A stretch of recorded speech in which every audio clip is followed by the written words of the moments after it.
Good morning and welcome to episode 79 of the Retro Brown Solo Runs challenges. We are back in Kanto today doing a Magnemite only run. And this is going to hurt. It's pretty much like you'll see in a sec when the move's set and the stats come up. At level 1 up until level 21 we only get the move Tackle, which is pretty god awful. Considering the first gym leader is Brock, who resists normal type moves. Yeah, this is going to suck, and we don't have a great attack stat that is going to complement that either to even make it a little bit feasible. Today's rival is going to be Vitals. I think it's Vitals. CZ. Thank you for subscribing. Welcome to the channel, and let's get on with the run. So, Magnemite in Gen 1 is only an electric type Pokemon. In Gen 2 it gets a steel type, in which makes it ridiculously good in all honesty. But in Gen 1 it is pure electric type, mono type, and yeah, that's not really going to help us out here considering we've only got 25 base HP stat, 35 attack stat, 45 speed. I genuinely used to think that Magnemite was a lot quicker than this, but no, 45 base speed, pretty awful. What we do get in return though is a good defense stat and a pretty decent special stat at 95. So we're going to need to make use of that 95 special stat when we can. But when you look at the moveset as well, we really don't get much to work with in terms of special type moves. We get Thunder Shock, we get Thunderbolt and Thunder. That's it. Everything else is either a normal type move, a psychic type move, which is pretty much like Rest, Reflect and Teleport, and Toxic. Yeah, we really don't have much to work with as a Magnemite, and I genuinely always remember this thing being a lot better than it was, but that might just be nostalgia playing into effect. We really struggle against all the bug catchers in Viridian Forest. We barely take out the very first one at level 6, and yeah, this is going to play precedent to very much all of the early game. What's going to be more annoying as well is the fact that at level 9, we really can't even do anything to the Diglett. It only has Scratch as a move, but it's got a pretty decent attack and our defense just can't hold up. So we need to go and get more levels. One place we can get more levels is going against the rival to the west of Viridian, and that means that we need to contend with his 2 Pokemon. Now, this is a difficult fight if you are quite low leveled as well, because yeah, they have Sand Attack and Tackle does not deal much damage out whatsoever. I actually contemplated using Struggle for quite a lot of this, but after a few attempts it just made more sense to go and level up in Viridian Forest, trying to find those level 6 Metapods, and then with a few more levels we can give it another try against Vitals. So level 12 we go into this, fail. I actually genuinely don't know if we can do this with a Magnemite, so that's the reason why we've called him Fail. Yeah, we can actually beat the Pidgey kind of comfortably, but we have taken quite a lot of Sand Attacks, and that's only hit 8 HP to work with on that Bulbasaur. Because of the Sand Attacks we are just not hitting, and Leech Seed just keeps zapping away at us. So we need a few more levels, and it's still going to be quite a while before we even get our next move at Sonic Boom. There are no TMs we can learn at this point in the game, so we just got to go level up in Viridian Forest, and at level 14 we get a comfortable win against the rival. Level 14, nearly 6 levels above all of his Pokemon, and it still is a bit of a struggle. So once we've beaten the rival here, we've only really got one direction we can go. We have to go back to Brock's gym and see if we can beat him. But before we do that, it's a good measure to see if we can actually beat the junior trainer at this point. We're level 16 here going against his Sandshrew, and as long as we can keep hitting with Tackle, we've got a chance to win, but we do get hit again by loads of Sand Attacks, which is very synonymous with this early portion of the game. We do take a win, but is it going to be enough to take out Brock at level 16 with only Tackle? Well, you tell me. Watch this fight here, and this is just going to be a very long drawn out fight where we can barely do any damage against this Geodude who uses Defense Curl. Once he's got his defense up to +6, we're only doing 1 damage per hit, and he just keeps using Tackle, whittling us down. We've got no chance here unless we get incredibly lucky and all he does is spam Defense Curl. Yeah, unless that happens, we're not in a good position here. And finally, we get taken down by the Geodude, only just getting to the bottom of its health at level 16. So that means we've got to go back and do more grinding. And this just takes ages, because We only get at most around about 64 experience per level 6 Metapod, and that's the highest level you can go against. Yeah, it's still going to take a while. So we come back at level 18. I was determined when I started this run that I wanted to beat Brock without getting to level 21 and having Sonic Boom. Because Sonic Boom would be a fantastic move for this early game. Pretty much because it is a set 20 damage. It doesn't matter what their defense is, it will always do 20 damage. And at early games where they've got low HP, that would be perfect. But even at level 18, we don't do any better against that Geodude. So I give in, and we go against the Geodude at level 21, and we have lost tons of time getting to this level. And what's even more annoying, there you go, that's how quick the fight is with Sonic Boom. Why couldn't they just start us off with Sonic Boom? This would be a very good run if we could have that move starting off. Either way, we can finally open up the game a bit. Going against the Super Nerd, we have... Well, we're level 22 because we had to level up so much against Brock, but his fight is just going to take no time whatsoever. Sonic Boom is easily that MVP move right now, and it's going to... Honestly, we'll carry it into very far into the game, because there are a lot of Pokemon that we can't hit normally, or we just don't hit with very good attack, that we actually will need Sonic Boom for. Misty with Sonic Boom is a complete joke. It just Sonic Boom your way through. That's the only thing you need to do, because you're not going to get Thunder Shock until level 25. And usually at this point in the game, even if you've got to level 21 against Brock, you're not going to be at level 25 even going into the Misty fight. You probably will after the rival fight, because going against Misty and then the rival is the quicker way to go with this route. Sonic Boom just tears through his team. We finally learn Thunder Shock, and we only have 3 moves on our arsenal here: Tackle, Sonic Boom and Thunder Shock, giving us the win. We can move on, and the next gym leader is going to be Surge. So we need to go and pick the SSN ticket up, because we need to go and get cut first before we can even go against Surge. I actually don't mind this part of the game. I know I talk a lot about Gen 2 with like the little deviations that you have to go to, which kind of get in your way. I actually don't mind the Nugget Bridge deviation. There's a lot of trainers there, a lot of mandatory battles, but it's kind of enjoyable at the same time because it's a good place to get some experience that's actually needed. So, going on to the SSN, with our powered up Magnemite, with Sonic Boom and Thunder Shock, we've now got Super Sonic as well. The rival here is not a problem whatsoever. Sonic Boom is still our best move, because most of his Pokemon will resist electric type moves, that being his Ivysaur, and the Kadabra has also got a decent special as well, meaning it won't do all too much damage. That brings us through to Surge, and basically the way we need to go against Surge, we need to lose as little HP as possible after the, on the Voltorb fight, giving us enough HP to work with when it comes to the Raichu, because we're an electric type Pokemon. They're barely going to use their electric type moves either. They are still going to use them, but in this fight, yeah. Surge doesn't have great AI, so you will use Thunder type moves, but yeah, it's not going to happen all too often. He will go for the likes of Tackle and such more often. Against the Voltorb, we only take 1 Sonic Boom, which puts us in a very good position. We get the Pikachu confused, and he starts using Growl, which is pointless considering we're using Sonic Boom.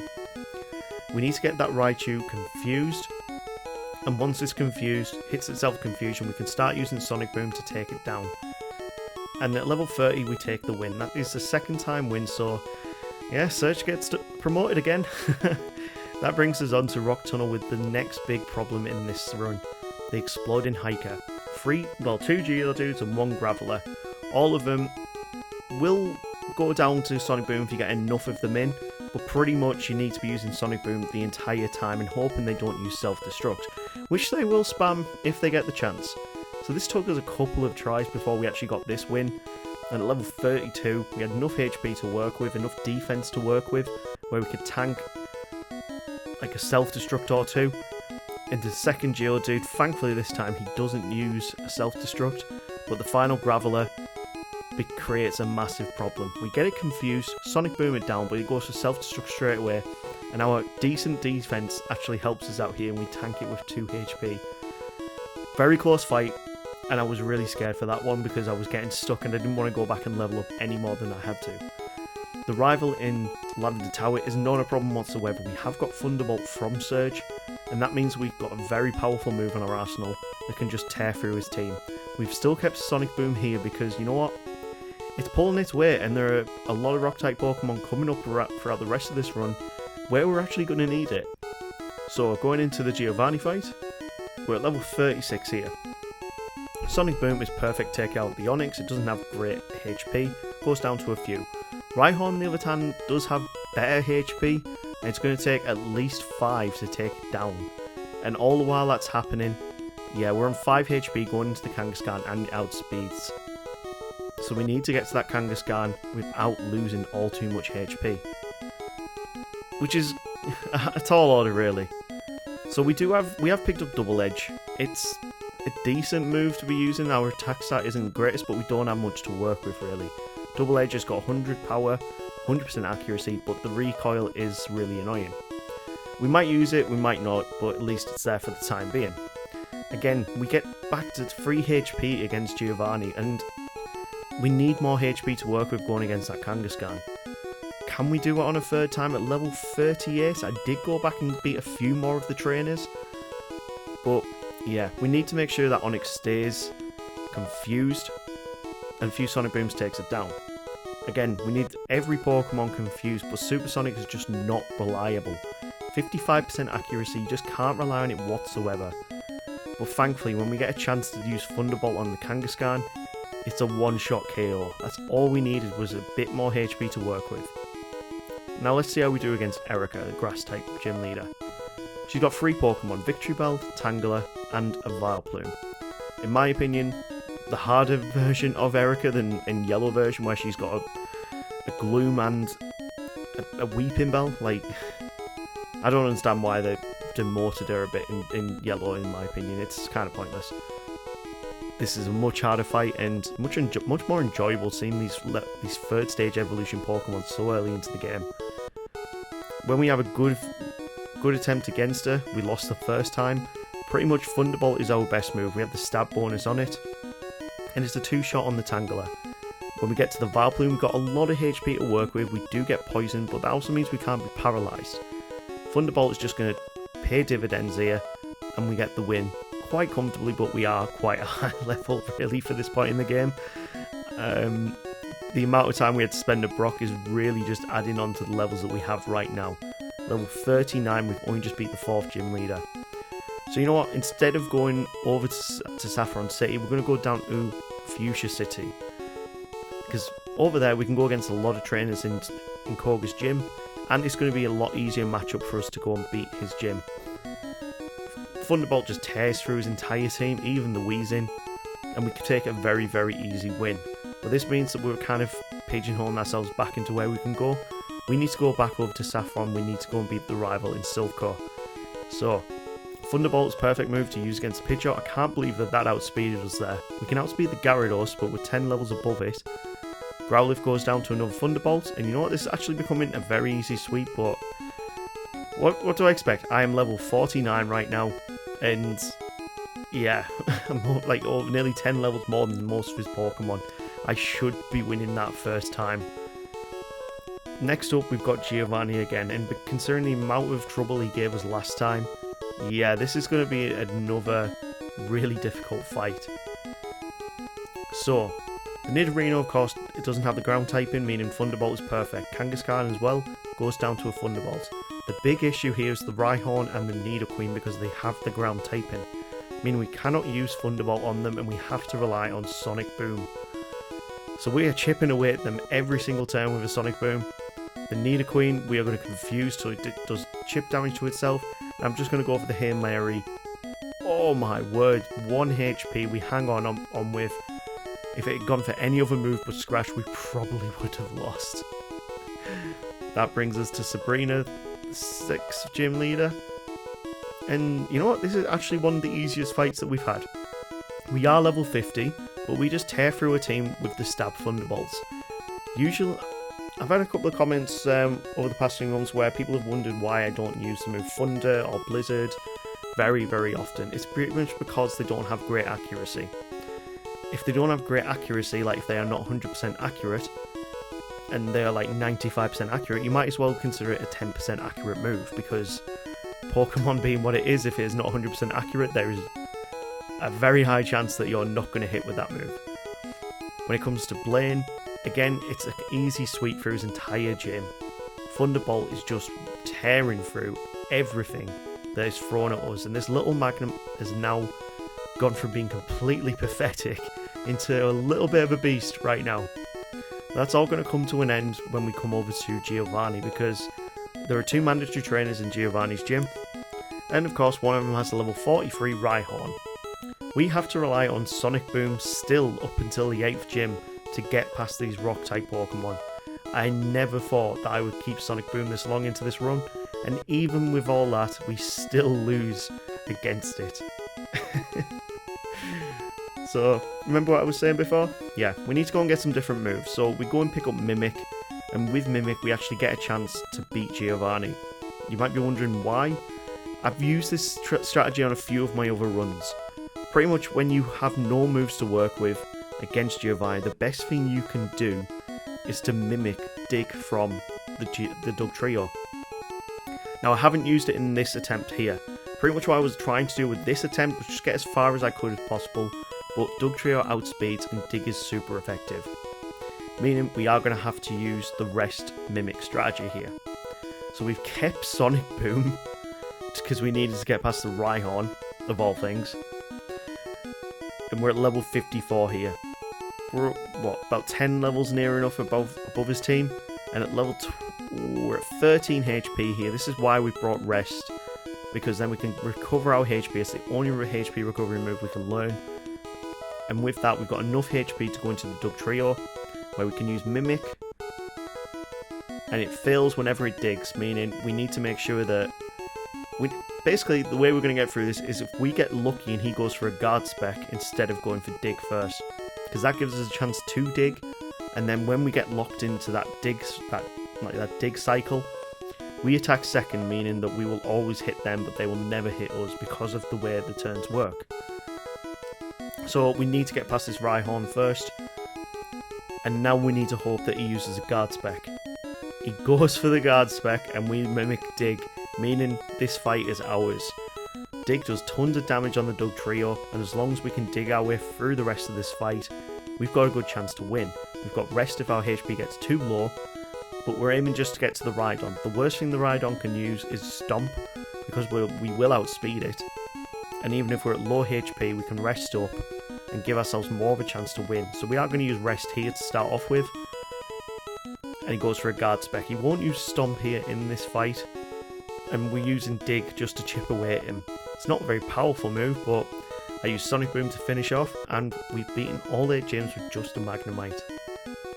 Pretty damn good, but this has taken ages to get to. This has honestly taken a hell of a long time to get to this point in the game. So, we've got the rival before the Elite Four.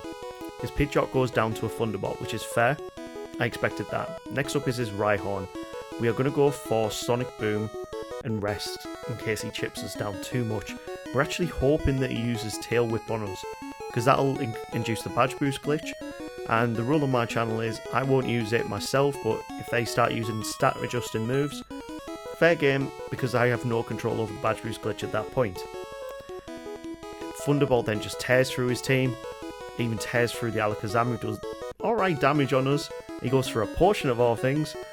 Why it was still coded with a potion is beyond me, but at this point we just need to Thunderbolt our way to victory.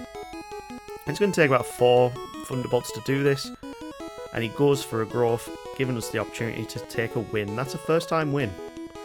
So yeah, we're looking alright for the Elite Four right now. First up, of course, is in the Elite Four we have the Ice type specialist, Lorelei. And we've got the perfect move to deal with her entire team, really, apart from the Jinx. Thunderbolt will just tear through the entire team. The Slowbro, we can use Mimic, and this is where I make a big mistake. I was double clicking and I learned Growl instead of Amnesia. If we learned Amnesia, we would not be having the problem that you will see coming up very, very soon. Once we've used Thunderbolt, next comes out the Jinx. If we had used Amnesia, this would have one-shotted the Jinx. And in true Retro Brown style, we get frozen from an Ice Punch. That's a loss. Let's try this again. We can do it at this level, which I'm very happy about. pretty much our first couple of Pokemon all go down to Thunderbolts. When it comes up against the Slowbro, we are going to make sure we mimic Amnesia here, because that will raise our special, which is perfect for Thunderbolt. From here, he's only going to use a Water Gun to attack us with. Once we've used Amnesia as much as we can, we're going to rest back up, get our HP back up, just to give ourselves that little bit of insurance. So, now we've set up completely, Thunderbolt is a one-shot, meaning this time it's also going to be a one-shot against the Jinx. We're not going to get Ice Punch this time. We also outspeed the Lapras and take the win. Level 57 with just a Magnemite against Lorelei is actually a pretty good starting point. I also forgot to save against Bruno. And I also messed up in this fight as well. So, he always starts off with an Onix. This is one of the reasons why we've kept Sonic Boom until this stage, because we can't learn anything off the Onix, which is really going to be too useful to us. He just continues using Rage. Next up is Hitmonchan. Now, at this point, I should have used Mimic to get Ice Punch. And I didn't. I just went straight for the Thunderbolts. Because I forgot that he has a second Onix. In Gen 2, he only has one Onix. Yeah, in Gen 1, he's got two Onixes. So we have to use Sonic Boom again to take down this Onix and lose some more time. There was literally no... If we had Ice Punch, we'd already be onto the Agatha fight right now. But because I didn't do that, we have to then use Sonic Boom to sweep our way through, chip our way through, and then two Thunderbolts against Matchup give us the win. If we'd been hit by that submission, we would have lost as well. So yeah, I make sure I save before Agatha, and this time, let's see how we do. Agatha is going to be very, very scary. And I noticed going into this fight that she can two-shot us with Nightshade. And she outspeeds us. Yeah, that happened. We got two-shot by the very first Gengar without dealing out any damage whatsoever. So, even getting up a few levels, we still weren't outspeeding the Gengar. But we did manage to mimic Hypnosis on this attempt, and we took down the Golbat from the switch-in. Annoyingly, we get put to sleep with Hypnosis, but we manage... No, it's just not going to happen. What can we do differently here?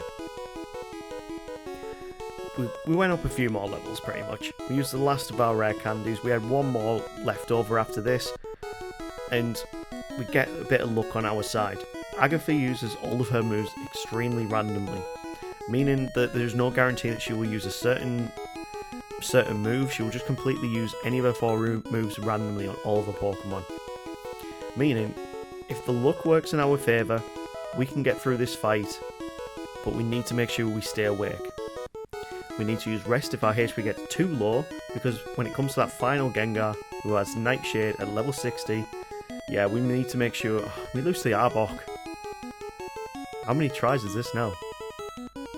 Okay, you know what? We're just going for it. Thunderbolt our way through. Gengar goes down. Golbat goes down. Haunter gets a Nightshade in.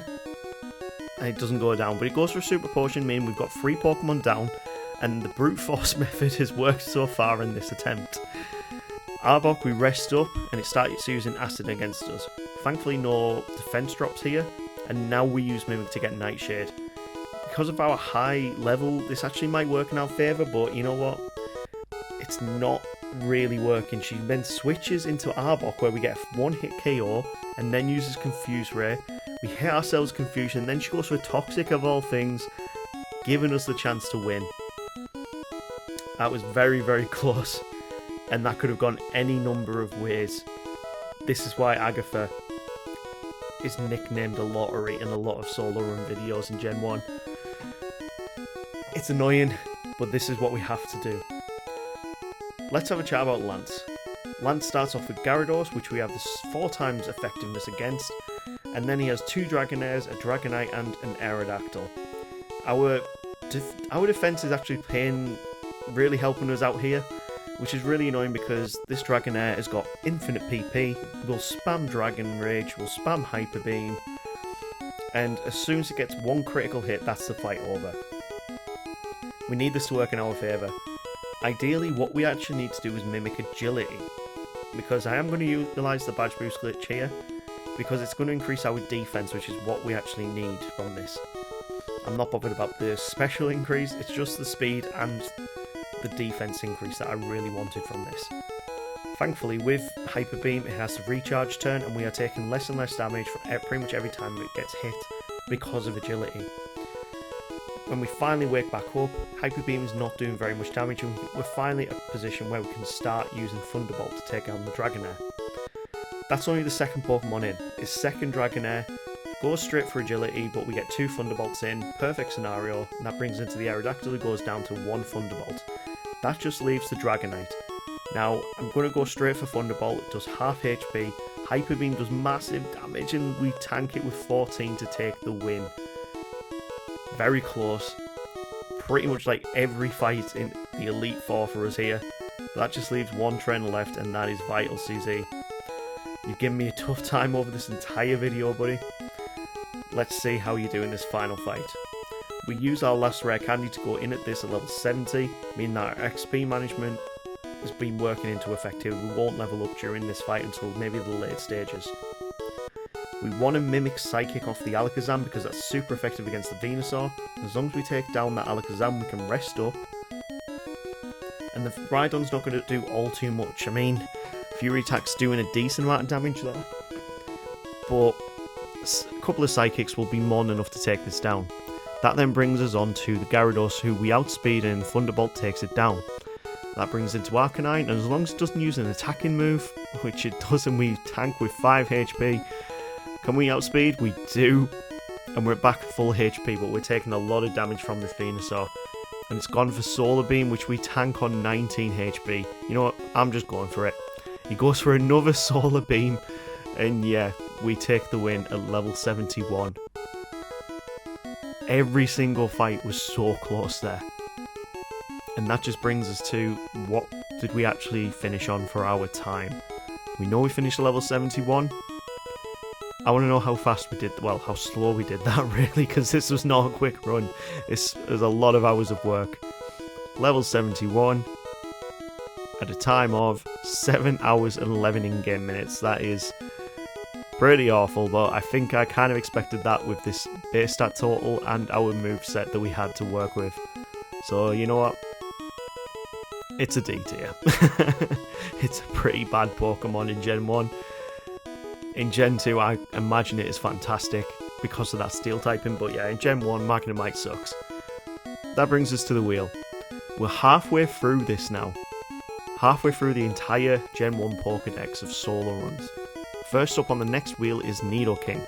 We haven't done anything from the Nido line for quite a while now. Last I think was Nidorina.